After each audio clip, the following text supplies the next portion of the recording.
In addition to the candidates on the ballot, you'll also be voting on 2 constitutional amendments in this election. One of them you voted on before, but the Supreme Court struck it down because of the way it was presented to voters.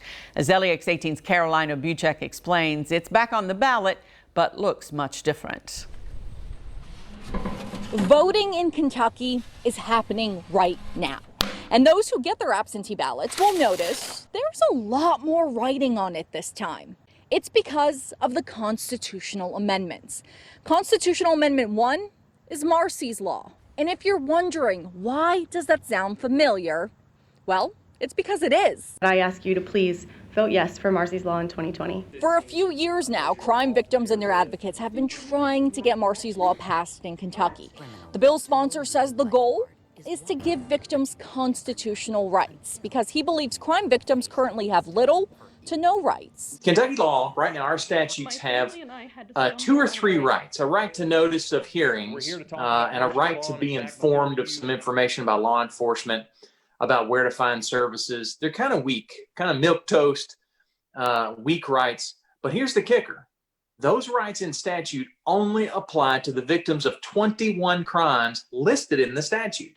We've got over 400 offenses on the books in Kentucky. However, some groups disagree. Earlier in the year, the Kentucky Association of Criminal Defense Lawyers testified that they believe Marsy's Law will hurt a defendant's right to a fair trial. The machinery, the power of the Commonwealth through its prosecutors, through its law enforcement, is levied against that person who faces those charges.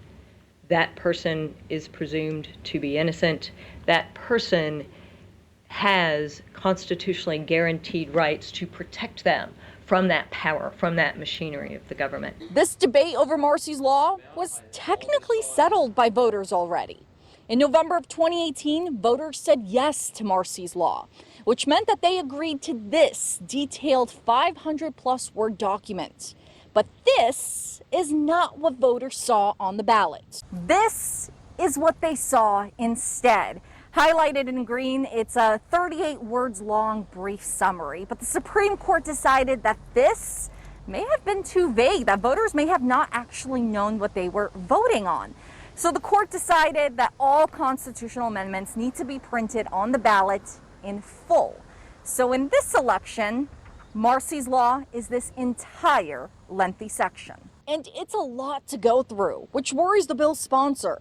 He believes that people voting at home shouldn't have a problem with it, but those voting in person might feel stressed with so much information. There's going to be a bunch of people that show up on election day who are hurried on their way to work, or they've been at work all day and they're worn out, or they got kids climbing on them and they've got to vote in a booth in a short amount of time. And that's a whole lot of information to read. And that's just one of the 2 amendments on the ballot. In Lexington, Carolina Buchek, LEX 18 News. Well, that election is less than a month away now, and the deadline is fast approaching if you want to vote absentee in Kentucky. You have until Friday to request a ballot. In-person voting will start October 13th and will continue through Election Day on November 3rd.